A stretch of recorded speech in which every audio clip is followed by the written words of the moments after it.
everyone, and welcome to our post-game interview updates. I'm your host, Lauren Kalil. Our show is brought to you by Reebok, the Nano X2. It's the official shoe of CrossFit, and it was created with the training community front and center, gathering feedback from its athlete partners, local gyms, fitness influencers, and more to create a product that all athletes can thrive in. That white and gum is perfect for that fresh new summer shoe. Make sure to check out the link in our description to get your hands on a pair.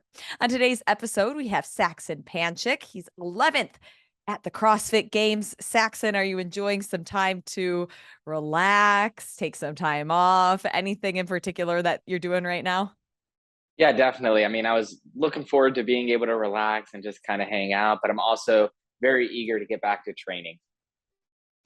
What has training been like this year? Obviously, like you moved to Nashville to train with the Proven team. It was so much fun to kind of watch your journey and watch you thrive in that new environment. So, kind of take us through like every step of the way to eventually get you to the games. Yeah, definitely. So I decided to make the move to Nashville back in February, and I actually moved down here the week of the first open announcement. So that first week was pretty hectic. I wasn't too sure really what to expect, and I took a lot of pressure off myself. I was just like, hey, you just picked up, you just moved. So like let's really enjoy this.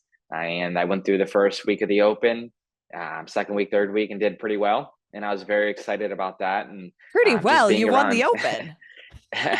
Definitely. And I think that's a huge accomplishment for myself. That's something I always thought of. But really, like I always wanted to think of the big picture. Mm.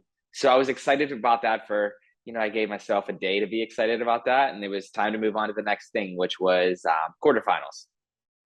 So it's great getting to train with a proven squad, surrounded around coaches on a daily basis.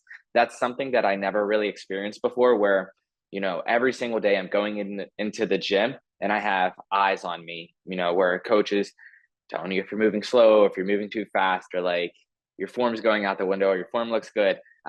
So to be able to get that feedback on a daily basis was, I think, very incredible and very significant moving forward in my training. What was it like having some of the people that you were training with that Proven crew? What was it like to then have them at the games? Like obviously Tia, Will, what was that environment like for you guys? Did each of you do your own thing or was there some kind of collaboration each night? Yeah, so each morning we all got together for our athlete brief, kind of hung out, debriefed, just our experiences so far up to that point. But when it was time to compete, it was time to compete, and I think it's very easy to get consumed in cheering and watching your other teammates, and like you're kind of doing that, but also like you don't want to lose too much focus of yourself. And I think all of us did a very good job of kind of staying in our lane, being excited for each other, but also understanding, why are we here and what task are we really focused on? And I think there was a very good balance between all of us. And that's the thing I always wonder is like, where do you draw the line with the balance? Especially like I look in the women's field and the relationship between Tia and Brooke is so open. Like you can see how happy they are for each other, but also like when one of them is going, it's like a game face on. So I'm curious if like you and Will have a similar relationship like that, or like what is it like being with almost like your teammate, but you're competing against them? Yeah, I think we're all surrounded each other. It's funny. I said, I was around all of my training partners more than really my family this whole summer, which is crazy to think about, right? Because I mean, it's 6 to 8 weeks of that. That I think we just understand each other. And I think it kind of goes without being said, hey, when it's time to go, it's time to go. I might say something that I don't mean, or you might say something that you don't mean. And that's totally fine. We can forgive and forget that stuff very quickly. But honestly, it's just been incredible. I think we all want to see each other succeed just as much as we want to see ourselves succeed. And that's a very healthy environment to be in. Mm. Having 2 years now of this, like, season format under your belt, do you like this season? Or now that you have more time to, like, reflect on the past 2 years, is there something different that you would like to see?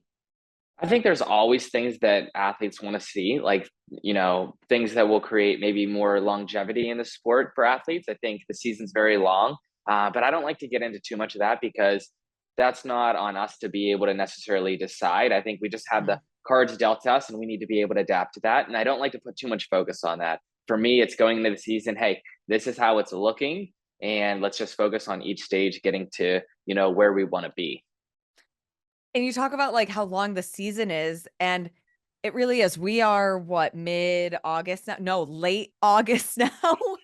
I'm sure you're starting to think about off-season competitions, and then the holidays happen, and it's basically time for the open again. Have you started to think about some of those off-season competitions already? Yeah, to me, I feel like there really is no off season. I always want to be ready for everything, and I don't like making decisions. For me, I'm like, okay, I need about 6 to 8 weeks to be able to train for an event. I think 8 weeks is kind of pushing it a little bit, Mhm. but I don't like to make too many decisions until I get close to that point. But definitely some off-season events I want to be able to hit up. I haven't really put too much thought into which ones exactly. I want to see um, where these events fall, the benefits of going to these, programming, different things like that, and then I'll make those decisions. Sure. So when we're looking specifically at the games, what was your goal this year going to Madison? Yeah, I think anybody's goal is to win, and I'm not afraid to say that. I think if you're going there for the experience, that's great. Um, but I think anyone that's looking to go there and make this a career, anybody that this is a full-time job, I think they're going there to win. So with your expectation and your goals in mind versus the results of getting 11th, where does that where does that put you now? Like, how do you digest that? And do you feel like since you didn't achieve like the specific goal, that you need to like reevaluate next season, or what's kind of like the way that you process all of that? Yeah, to me, I think looking at the different stages of the season, being able to win the Open, I believe I was sixth in quarterfinals, and then I won my semifinal. It shows that I'm doing things right. It might not necessarily be the outcome that I wanted at the CrossFit Games, and I think there's a lot you can focus on, and I don't want to necessarily say make excuses on, but for me, Mhm. I own those results. Whatever I want to say about it, to me it's irrelevant. And that doesn't mean too much. All I can focus on is being able to show up at these events and the CrossFit Games at my best. And I didn't do that this year. I felt that I did, um, but I have no excuses, and that's it. It's just I need to be better and focus on some things physically, mentally. And I know, like, once I can dial those things in, it's going to be one heck of a year. Do you feel like it was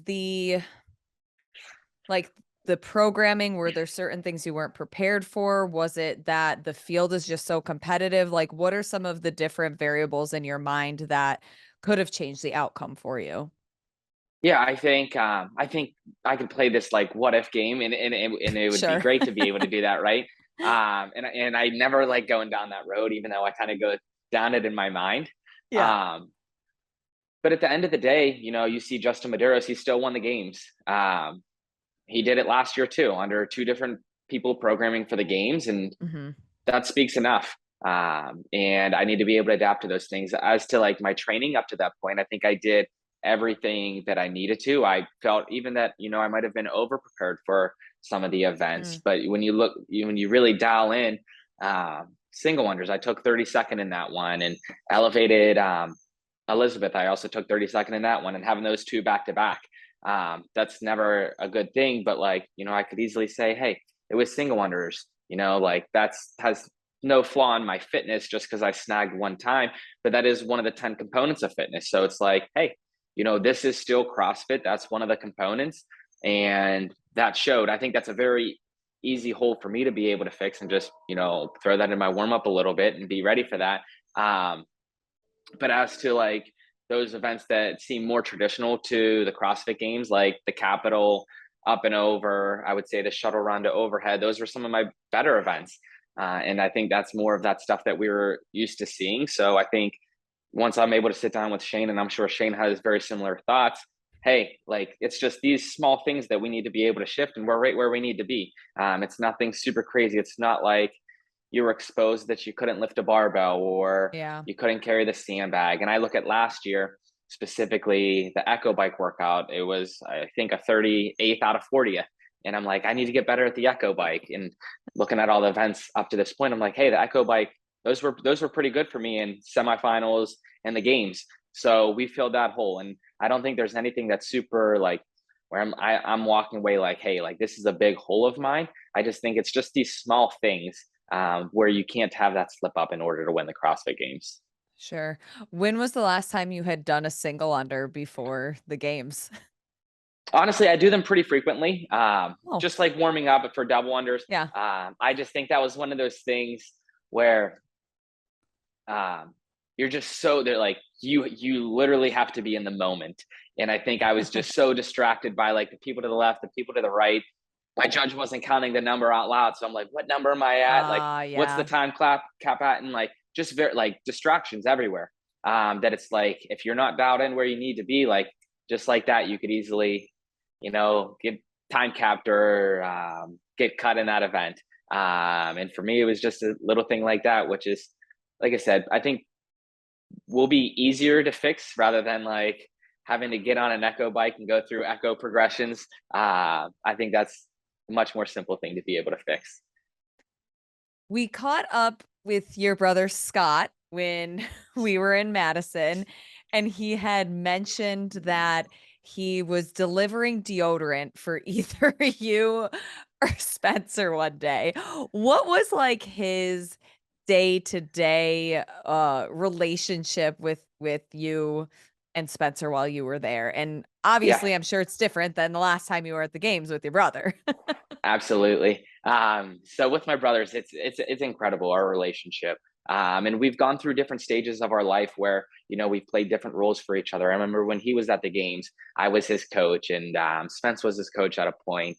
I was his fellow competitor. He was a coach, and I feel like it's very easy to, when we're in that competitive environment, like this is our full time job, and at least it's my full time job and Spencer's Yeah. full time job. But Scott owns his affiliate, and he's also an athlete as well. But like I think it's very easy to get caught into like this brotherly like hang out this, hang out that. But like when we're there, it's work, and we're all on the same page with that. That like he was there for Spencer, taking care of him, getting him deodorant. I'm sure maybe he was smelling.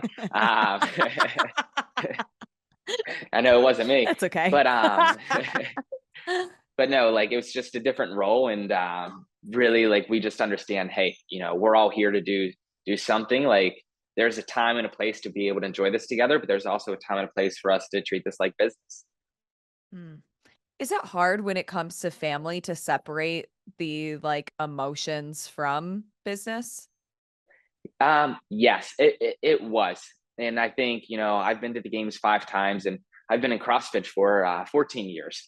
Mhm. That like each year I take something away, whether that's a competition, whether that's training, where I'm able to fine tune everything. Everything's constantly being fine tuned, and it's going to be this long road to get to where I want to be, and we're getting there. But one of the biggest takeaways that I got with competing with them is, one of them might have a great event, one of them might have a bad event, one of us might be right in the middle, and it's just like this constant roller coaster of, high low, high low. And I think 15 events that's going to happen to everybody throughout the weekend. Um, that when you're so close to each other, if I had a great event, I would never and I knew one of my brothers didn't, I wouldn't come up and be like, yo, I smashed that, knowing that he had a bad event. I know they wouldn't do the same thing to me. And it's very easy to kind of like match that vibration of each other, where it's like you're either going to match the positive or the negative. So it's like I learned that it's very important for all of us when we're competing to be able to kind of stay in our own lane and zone, and then at the end of the weekend we can hang out and debrief. Have you guys been able to have that opportunity where you're able to just, like, hang out like bros and debrief and talk about the games, but talk about, like, other things outside of fitness yet? Yeah, absolutely. I just came back from Cleveland, so I was up there hanging out with them a little bit. And more, we try not to get too caught up in CrossFit. We like to talk more about, life and, for me, my kids, and Yeah. just enjoying that. What is a hobby that the 3 of you share outside of CrossFit? That's a great question. This is all I do, to be honest. To be honest, and you know, to have this as a full-time job, that's the way it has to be. That it's like very. I have this balance between my family uh, and CrossFit, Mhm. and that's it. It's very for me. It's challenging to put too many eggs in too many different baskets to where it's like 25% here, 30% here, 50% Sure. here. That this is something that I said when I moved down here. I'm all in, and I'm going to do everything I can to get the results that I want, and I'm going to keep doing that until I do. So looking at the games, what was the event that you were most surprised at the programming of? Um, Probably the single wonder one. Uh, and I think just because there was a lot of new elements just in that workout alone. And I think the cuts were very different in that too, that it really came down to efficiency in the movements and being able to back your fitness, and be able to adapt to these new movements. And I thought that was very unique. And that really caught me off guard that there's 14 events that we went, or 14 scores that we went to, 13 events. Um, and one of those could easily just be taken away to where like you might not get any points on that. So you only had 12 events for the weekend or 13 events for the weekend. Ah, yeah. Um, that you can't get caught looking too far ahead. You need to be focused on each event. What was your favorite event? Probably, I like the up and over one. I like that because I did I would well in it. think so. You won it. Was that your first um, event win at the CrossFit Games? no, I won the sprint back in 2019. Ah, yes. Okay. Um, but anytime I see jumping, you'll see a big smile on my face. But I really like that. I really enjoyed the Capitol as well. I think that was much better than I think what anybody was expecting. I think the first half of the workout, it's kind of like you're really by yourself. If you, Yeah. especially if you get caught on that run, you're not catching anybody. After the first 1,000 meters, after the pig flips. But once you got into the city, I mean, the city was just packed with just fans and So spectators, many just people. like just feeling like they're about to crawl over the bars, and just want to just help you out. That I think when everybody got to the Capitol, it was just kind of like a wow, like this is incredible. Like the way that I said it felt like the Tour de France, where you have all these people when you come in on a bike in a city, and they're just Yeah. again just kind of like crawling over the fence. And they're just so excited for you, and I thought that was really incredible. During an event like that, does it all happen so fast and you're obviously thinking about your pacing, you're thinking about your breathing, you're thinking about, okay, where are the other athletes relative to me? But is there even just a split second where you're able to like take in, wow, this is so freaking cool?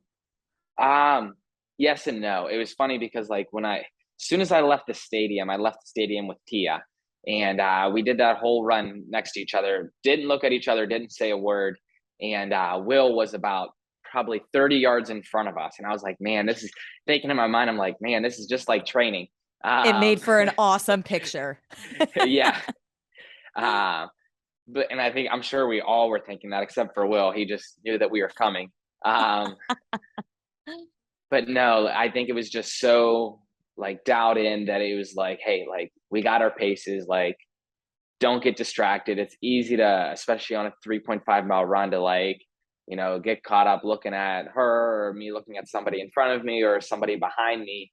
That like soon as you lose focus on what you're doing, somebody could easily come right past you, or you could slow down 5 seconds per mile and lose a lot of time.